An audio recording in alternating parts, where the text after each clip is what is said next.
Welcome back to clean news Rajasthan. चलिए देखते हैं राजस्थान की 15 फटाफट बड़ी खबरों को। राजस्थान को मिले 8 अमृत रेलवे स्टेशन, बाड़मेर के लिए वंदे भारत का प्रयास। राजस्थान को रेलवे विकास के तहत 8 अमृत रेलवे स्टेशनों की सौगात मिली है। पूर्व केंद्रीय मंत्री ने कहा कि इन स्टेशनों के आधुनिकीकरण से यात्रियों को बेहतर सुविधाएं मिलेंगी। उन्होंने यह भी बताया कि बाड़मेर तक वंदे भारत ट्रेन शुरू कराने के प्रयास जारी हैं। उनका कहना है कि इससे क्षेत्र की रेल कनेक्टिविटी मजबूत होगी और पर्यटन व व्यापार को बढ़ावा मिलेगा। रेलवे के बुनियादी ढांचे को आधुनिक बनाने की दिशा में महत्वपूर्ण कदम माना जा रहा है, जिससे प्रदेश के यात्रियों को सीधा लाभ मिलेगा। दिव्यांग कोटे के नियम बदले, प्रमाण पत्रों की जांच के लिए बनेगा संभागीय बोर्ड। राजस्थान सरकार ने सरकारी नौकरियों में दिव्यांग कोटे के नियमों में बदलाव किया है। अब दिव्यांग प्रमाण पत्रों के सत्यापन के लिए 7 संभागीय मुख्यालयों में विशेष बोर्ड बनाए जाएंगे। नई व्यवस्था में सामान्य अस्पतालों से जारी प्रमाण पत्र मान्य नहीं होंगे। सरकार का कहना है कि इस कदम से प्रमाण पत्रों की निष्पक्ष जांच होगी और फर्जी दस्तावेजों पर रोक लगेगी। नई प्रक्रिया का उद्देश्य वास्तविक पात्र अभ्यर्थियों को आरक्षण का लाभ सुनिश्चित करना और भर्ती प्रक्रिया में पारदर्शिता बढ़ाना है। 140 करोड़ से Sanwara Jaisalmer railway station, PM ने किया वर्चुअल उद्घाटन। करीब 140 करोड़ रुपए की लागत से विकसित जैसलमेर रेलवे स्टेशन राष्ट्र को समर्पित कर दिया गया। प्रधानमंत्री ने इसका वर्चुअल उद्घाटन किया। आधुनिक सुविधाओं से सुसज्जित स्टेशन पर यात्रियों को बेहतर प्रतीक्षालय, डिजिटल सुविधाएं, दिव्यांग अनुकूल व्यवस्था और उन्नत यात्री सेवाएं उपलब्ध होंगी। इस परियोजना का उद्देश्य पर्यटन, रेल कनेक्टिविटी और स्थानीय विकास को नई गति देना है। उद्घाटन समारोह में जनप्रतिनिधि, रेलवे अधिकारी और स्थानीय नागरिक मौजूद रहे। सरकार का कहना है कि इससे क्षेत्र के विकास को नई मजबूती मिलेगी। 21 जुलाई से फिर सक्रिय होगा मानसून, राजस्थान में बढ़ेगी बारिश। राजस्थान में मानसून एक बार फिर रफ्तार पकड़ने जा रहा है। मौसम विभाग के अनुसार 21 जुलाई से प्रदेश में मानसून दोबारा सक्रिय होगा, जिससे कई जिलों में अच्छी खासी बारिश की संभावना है। पूर्वी और दक्षिणी राजस्थान में कहीं कहीं भारी वर्षा हो सकती है। किसानों और आम लोगों को मौसम विभाग की ताजा चेतावनियों पर नजर रखने की सलाह दी गई है। विशेषज्ञों का कहना है कि मानसून की सक्रियता से तापमान में गिरावट आएगी और खरीफ फसलों को भी पर्याप्त लाभ मिलने की उम्मीद है। 346 महात्मा गांधी स्कूलों में अब हिंदी माध्यम भी शुरू होगा। राजस्थान सरकार ने 346 महात्मा गांधी अंग्रेजी माध्यम स्कूलों में हिंदी माध्यम की पढ़ाई भी शुरू करने का फैसला लिया है। यह निर्णय उन स्कूलों के लिए लिया गया है जहां अंग्रेजी माध्यम में नामांकन अपेक्षाकृत कम है। सरकार का उद्देश्य उपलब्ध संसाधनों का बेहतर उपयोग करना है और अधिक से अधिक विद्यार्थियों को शिक्षा से जोड़ना है। शिक्षा विभाग के अनुसार इस व्यवस्था से छात्रों और अभिभावकों को अपनी पसंद के अनुसार माध्यम चुनने का विकल्प मिलेगा तथा स्कूलों में नामांकन बढ़ाने में भी मदद मिलेगी। जल जीवन मिशन 2.0 के लिए राजस्थान को 537 करोड़ की केंद्रीय सहायता। केंद्र सरकार ने जल जीवन मिशन 2.0 के तहत राजस्थान के लिए 537 करोड़ रुपए की केंद्रीय सहायता स्वीकृत की है। इस राशि का उपयोग ग्रामीण क्षेत्रों में हर घर तक स्वच्छ पेयजल पहुंचाने, नई जलापूर्ति योजनाओं के विस्तार और मौजूदा परियोजनाओं को मजबूत करने में किया जाएगा। सरकार का लक्ष्य सुरक्षित पेयजल उपलब्ध कराकर ग्रामीण जीवन की गुणवत्ता में सुधार लाना है। अधिकारियों के अनुसार इस सहायता से मिशन की विभिन्न परियोजनाओं को गति मिलेगी और जलापूर्ति व्यवस्था अधिक प्रभावी बनेगी। भुसावर कृषि महाविद्यालय को नई पहचान, राज्यपाल ने भवनों का किया लोकार्पण।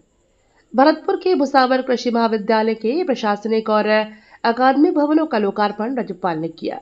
इस अवसर पर उन्होंने जैविक खेती को बढ़ावा देने और आधुनिक कृषि तकनीकों को अपनाने पर जोर दिया। उन्होंने कहा कि कृषि शिक्षा और अनुसंधान से किसानों को नई तकनीक का लाभ मिलेगा तथा उत्पादन क्षमता बढ़ेगी। नए भवनों से विद्यार्थियों और शिक्षकों को बेहतर शैक्षणिक सुविधाएं उपलब्ध होंगी। कार्यक्रम में जनप्रतिनिधि, अधिकारी, शिक्षक और बड़ी संख्या में छात्र मौजूद रहे। वैज्ञानिकों ने विकसित की सरसों की नई किस्म CS68 लवणीय मिट्टी में भी उपज। सीकर के कृषि वैज्ञानिकों ने सरसों की नई किस्म CS68 विकसित की है।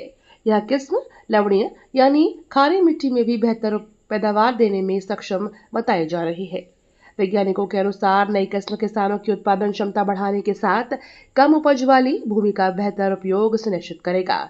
इसके लिए किसानों की आय बढ़ाने और कृषि उत्पादन को मजबूती मिलने की उम्मीद है। विशेषज्ञों ने इसे कृषि अनुसंधान की महत्वपूर्ण उपलब्धि बताते हुए अधिक से अधिक किसानों तक इस नई तकनीक को पहुंचाने पर जोर दिया। प्लाटून कमांडर भर्ती 2025 का प्रोविजनल रिजल्ट जारी, दस्तावेज सत्यापन शुरू। प्लाटून कमांडर भर्ती 2025 का प्रोविजनल परिणाम जारी कर दिया गया है। भर्ती प्रक्रिया के अगले चरण के लिए पदों की संख्या के लगभग दुगने अभ्यर्थियों को दस्तावेज सत्यापन के लिए शॉर्टलिस्ट किया गया है। चयनित अभ्यर्थियों को निर्धारित तिथि और समय पर आवश्यक दस्तावेजों के साथ उपस्थित होने के निर्देश दिए गए हैं। भर्ती बोर्ड ने उम्मीदवारों से आधिकारिक दिशा निर्देशों का पालन करने और सभी मूल प्रमाण पत्र साथ लाने की अपील की है। दस्तावेज सत्यापन के बाद अंतिम चयन सूची जारी की जाएगी। जवाई बांध में बढ़ेगी पानी की आवक, सरकार ने किए विशेष इंतजाम। राजस्थान सरकार ने जवाई बांध में इस मानसून अधिक पानी की आवक सुनिश्चित करने के लिए विशेष तैयारियां की हैं। संबंधित विभागों को आवश्यक व्यवस्थाएं करने और जल प्रवाह में आने वाली बाधाओं को दूर करने के निर्देश दिए गए हैं। सरकार का मानना है कि बेहतर प्रबंधन से बांध में अधिक जल संग्रह होगा, जिससे पेयजल और सिंचाई की जरूरतों को पूरा करने में सहायता मिलेगी। यह कदम आगामी समय में जल संकट कम करने और किसानों को पर्याप्त सिंचाई सुविधा उपलब्ध कराने की दिशा में महत्वपूर्ण माना जा रहा है। आंगनबाड़ी कार्यकर्ताओं का कलेक्ट्रेट घेराव, विधानसभा कूच की चेतावनी। अजमेर में आंगनबाड़ी कार्यकर्ताओं ने अपनी मांगों को लेकर जोरदार प्रदर्शन किया और करीब 1 घंटे तक कलेक्ट्रेट का घेराव किया। प्रदर्शनकारियों ने मानदेय वृद्धि, नियमितीकरण और अन्य लंबित मांगों को जल्द पूरा करने की मांग उठाई। कार्यकर्ताओं ने सरकार को चेतावनी दी कि यदि जल्द समाधान नहीं निकला तो अगला प्रदर्शन विधानसभा के बाहर किया जाएगा। प्रदर्शन के दौरान बड़ी संख्या में कार्यकर्ता मौजूद रहे और प्रशासन को ज्ञापन सौंपा गया। संगठन ने मांगे पूरी होने तक आंदोलन जारी रखने का ऐलान किया। अतिरिक्त सिक्योरिटी नोटिसों पर फिलहाल रोक, बिजली विभाग ने लिया फैसला। राजस्थान में बिजली उपभोक्ताओं को जारी किए जा रहे अतिरिक्त सिक्योरिटी नोटिसों पर फिलहाल रोक लगा दी गई है। कांग्रेस के विरोध और दबाव के बाद बिजली विभाग ने यह फैसला लिया है। विभाग ने कहा कि मामले की समीक्षा की जा रही है और नई व्यवस्था लागू होने तक नोटिसों पर कार्रवाई स्थगित रहेगी। कांग्रेस ने आरोप लगाया कि अतिरिक्त सुरक्षा राशि की मांग से आम उपभोक्ताओं पर आर्थिक बोझ बढ़ रहा है। इस फैसले से फिलहाल लाखों उपभोक्ताओं को राहत मिलने की संभावना जताई जा रही है। हाईकोर्ट की टिप्पणी पर गहलोत का हमला, चुनाव में देरी पर सरकार को घेरा। राजस्थान हाईकोर्ट की पंचायत और निकाय चुनावों को लेकर की गई टिप्पणी के बाद पूर्व मुख्यमंत्री अशोक गहलोत ने राज्य सरकार पर निशाना साधा। हाईकोर्ट ने सुनवाई के दौरान कहा कि यदि चुनाव नहीं करवा सकते हैं तो बता दें, जज चुनाव करवा देंगे। इस टिप्पणी के बाद गहलोत ने आरोप लगाया कि सरकार जानबूझकर चुनाव टाल रही है। उन्होंने कहा कि लोकतंत्र में समय पर चुनाव कराना सरकार और चुनाव आयोग की जिम्मेदारी है तथा इसमें अनावश्यक देरी उचित नहीं है। पायलट का सरकार पर हमला, बोले वांगचुक मामले में मंत्री प्रधान दे इस्तीफा। कांग्रेस नेता सचिन पायलट ने वांगचुक के अनशन मामले को लेकर केंद्र सरकार पर निशाना साधा। उन्होंने आरोप लगाया कि सरकार का रवैया अड़ियल है और जनता की भावनाओं की अनदेखी की जा रही है। पायलट ने कहा कि इस पूरे मामले की नैतिक जिम्मेदारी लेते हुए संबंधित मंत्री को इस्तीफा देना चाहिए। उन्होंने सरकार से संवाद के जरिए समाधान निकालने की अपील की है और कहा कि लोकतंत्र में शांतिपूर्ण विरोध का सम्मान होना चाहिए। पायलट ने सरकार से संवेदनशीलता के साथ मामले का समाधान करने की मांग की। 12 में मिड डे मील खाने से 30 छात्र बीमार, अस्पताल में भर्ती। 12 के एक सरकारी स्कूल में मिड डे मील खाने के बाद करीब 30 छात्रों की तबीयत बिगड़ गई। बच्चों को उल्टी, पेट दर्द और घबराहट की शिकायत होने पर तत्काल अस्पताल में भर्ती कराया गया। शिक्षकों की निगरानी में सभी छात्रों का इलाज जारी है और अधिकांश हालात स्थिर बताए जा रहे हैं। प्रशासन ने मामले की जांच शुरू कर दी है तथा भोजन के नमूने जांच के लिए भेजे गए हैं। घटना के बाद शिक्षा और स्वास्थ्य विभाग की टीमें मौके पर पहुंचकर स्थिति का जायजा ले रही हैं। प्रधानाचार्य के तबादले के विरोध में छात्रों का 7 किलोमीटर पैदल मार्च। प्रधानाचार्य के तबादले के विरोध में विद्यार्थियों ने 7 किलोमीटर का पैदल मार्च निकालकर अपना विरोध दर्ज कराया। छात्र अपनी मांग लेकर विधायक से मिलने पहुंचे, लेकिन मुलाकात नहीं होने पर उन्होंने नाराजगी जताई। प्रदर्शनकारियों ने प्रधानाचार्य का तबादला निरस्त करने की मांग करते हुए कहा कि उनके कार्यकाल में विद्यालय में शिक्षा और व्यवस्थाओं में सुधार हुआ है। छात्रों ने प्रशासन से जल्द सकारात्मक निर्णय लेने की अपील की है और चेतावनी दी है कि मांग नहीं पूरी होने पर आंदोलन आगे जारी रहेगा। कृषि अवसंरचना और एफपीओ को मिलेगा वित्तीय समर्थन, ऋण प्रक्रिया होगी आसान। कृषि अवसंरचना परियोजनाओं और किसान उत्पादक संगठनों यानी एफपीओ को मजबूत वित्तीय समर्थन देने की तैयारी की जा रही है। सरकार का लक्ष्य भंडारण, प्रसंस्करण और कृषि विपणन सुविधाओं का विस्तार करना है। यूनिफाइड लैंडिंग इंटरफेस यानी यूएलआई के माध्यम से किसानों के लिए ऋण प्रक्रिया को अधिक सरल और तेज बनाया जाएगा। अधिकारियों के अनुसार डिजिटल प्रणाली से दस्तावेजी प्रक्रिया कम होगी और पात्र किसानों को समय पर वित्तीय सहायता मिल सकेगी। इससे कृषि क्षेत्र में निवेश और उत्पादन क्षमता बढ़ने की उम्मीद है। राजस्थान कांग्रेस अल्पसंख्यक विभाग में 110 प्रभारियों की नियुक्ति। राजस्थान कांग्रेस अल्पसंख्यक विभाग में संगठन विस्तार के तहत 110 प्रभारियों की नियुक्ति की गई है। पार्टी ने इसे आगामी चुनाव की तैयारी का महत्वपूर्ण कदम बताया है। विभाग के नेताओं का दावा है कि संगठन को मजबूत कर कांग्रेस को 2/3 बहुमत हासिल करने की दिशा में काम कर रही है। नए प्रभारियों को विभिन्न जिलों और क्षेत्रों की जिम्मेदारी सौंपी गई है। पार्टी का कहना है कि इन नियुक्तियों से अल्पसंख्यक समुदाय तक पहुंच बढ़ेगी और संगठनात्मक गतिविधियों को गति मिलेगी। जवाहर कला केंद्र में 21 अगस्त से फोटोग्राफी और पेंटिंग महाकुंभ शुरू। जयपुर के जवाहर कला केंद्र में 21 अगस्त से फोटोग्राफी और पेंटिंग महाकुंभ का आयोजन होगा। इस आयोजन में देश भर के कलाकार, फोटोग्राफर और कला प्रेमी हिस्सा लेंगे। प्रदर्शनी, कार्यशालाओं और संवाद सत्रों के माध्यम से प्रतिभागियों को अपनी कला प्रदर्शित करने और नई तकनीकों को सीखने का अवसर मिलेगा। योजना का उद्देश्य कला और संस्कृति को बढ़ावा देना तथा युवा कलाकारों को मंच उपलब्ध कराना है। कला प्रेमियों के लिए यह महाकुंभ विविध रचनात्मक गतिविधियों का आकर्षक केंद्र रहेगा। जैसलमेर में 150 करोड़ की जमीन रजिस्ट्रियां जब्त, काले धन की जांच शुरू। जैसलमेर में आयकर विभाग ने 150 करोड़ रुपए से अधिक के जमीन सौदों से जुड़ी रजिस्ट्रियों की फाइलें जांच के लिए जब्त की हैं। प्रारंभिक जांच में कई दस्तावेजों में अनियमितताएं सामने आई हैं, जिनमें कुछ रजिस्ट्रियों में पैन नंबर तक दर्ज नहीं मिला। अधिकारियों को बॉर्डर क्षेत्र में जमीन सौदों से काले धन के इस्तेमाल की आशंका है।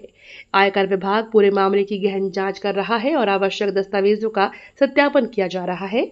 जांच पूरी होने के बाद आगे की कार्रवाई की जाएगी। 2 साल में 8,04,000 छात्रों का नामांकन घटा, सरकारी स्कूल सबसे ज्यादा प्रभावित। राजस्थान में पिछले 2 वर्षों के दौरान 8,04,000 से अधिक छात्रों का नामांकन कम हुआ है। सबसे बड़ी गिरावट सरकारी स्कूलों में दर्ज की गई है। शिक्षा विभाग के आंकड़ों के अनुसार छात्र संख्या घटने से कई स्कूलों की कार्यप्रणाली और संसाधनों पर असर पड़ा है। विशेषज्ञों का कहना है कि निजी स्कूलों की ओर बढ़ता रुझान, जनसंख्या में बदलाव और अन्य कारण इसके पीछे हो सकते हैं। सरकार शिक्षा की गुणवत्ता सुधारने और सरकारी स्कूलों में नामांकन बढ़ाने के लिए विभिन्न योजनाओं और सुधारात्मक कदमों पर काम कर रही है। सरिस्का में शावकों की बढ़ी संख्या, मानव और बाघ संघर्ष का खतरा बढ़ा।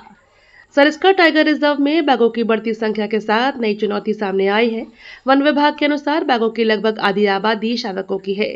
सीमित जंगल और बढ़ते क्षेत्रीय दबाव के कारण मानव और बाघ संघर्ष का खतरा बढ़ रहा है। विशेषज्ञों का कहना है कि बाघों के सुरक्षित आवास का विस्तार और वन्यजीव प्रबंधन को मजबूत करना जरूरी है। विभाग लगातार निगरानी रख रहा है और ग्रामीणों में सतर्क रहने की अपील की गई है, ताकि वन्यजीव और मानव दोनों की सुरक्षा सुनिश्चित हो सके। NH-48 पर बिना फास्टैग सफर महंगा, टोल नहीं भरा तो गाड़ी ब्लैकलिस्ट। जयपुर और दिल्ली राष्ट्रीय राजमार्ग 48 पर बिना फास्टैग यात्रा करना अब महंगा पड़ सकता है। नई व्यवस्था के तहत यदि वाहन चालक 72 घंटे के भीतर टोल शुल्क का भुगतान नहीं करते हैं तो संबंधित वाहन को ब्लैकलिस्ट किया जा सकता है। इस कदम का उद्देश्य टोल वसूली को अधिक पारदर्शी और डिजिटल बनाना है। अधिकारियों ने वाहन चालकों से वैध फास्टैग का उपयोग करने और समय पर टोल भुगतान करने की अपील की है, ताकि किसी भी प्रकार की असुविधा या कार्यवाही से बचा जा सके। बूंदी के धनराज ने रचा इतिहास, नेशनल शूटिंग चैंपियनशिप के लिए किया क्वालिफाई। बूंदी के निशानेबाज धनराज ने नेशनल शूटिंग चैंपियनशिप के लिए क्वालिफाई कर जिले का नाम रोशन किया है। वह इस उपलब्धि को हासिल करने वाले जिले के पहले खिलाड़ी बन गए हैं। उनकी इस सफलता से खेल प्रेमियों और युवाओं में उत्साह का माहौल है। धनराज ने अपनी उपलब्धि का श्रेय परिवार, प्रशिक्षकों और लगातार किए गए अभ्यास को दिया। खेल जगत के लोगों ने उन्हें बधाई देते हुए राष्ट्रीय प्रतियोगिता में शानदार प्रदर्शन की शुभकामनाएं भी दी। उनकी सफलता से जिले में शूटिंग खेल को नई पहचान मिलने की उम्मीद है। मिस मैच की शूटिंग के लिए जोधपुर पहुंचे रोहित श्रॉफ और Jugal Hansraj. Web series missed match की शूटिंग के लिए अभिनेता रोहित श्रॉफ और जुगल हंसराज जोधपुर पहुंचे हैं। सीरीज के कई महत्वपूर्ण दृश्य चौपासनी और झालामंड क्षेत्र में फिल्माए जाएंगे। शूटिंग के दौरान स्थानीय कलाकारों और तकनीकी टीम की भी भागीदारी रहेगी। जोधपुर के ऐतिहासिक और पारंपरिक परिवेश को सीरीज में विशेष रूप से दिखाया जाएगा। फिल्म यूनिट के आगमन से स्थानीय पर्यटक और फिल्म उद्योग को भी बढ़ावा मिलने की उम्मीद है। दर्शकों में कलाकारों की एक झलक पाने को लेकर उत्साह देखा जा रहा है। ये तो थी राजस्थान की बड़ी खबरें। रोजाना सबसे पहले अपडेट पाने के लिए क्लीन न्यूज राजस्थान को अभी सब्सक्राइब करें।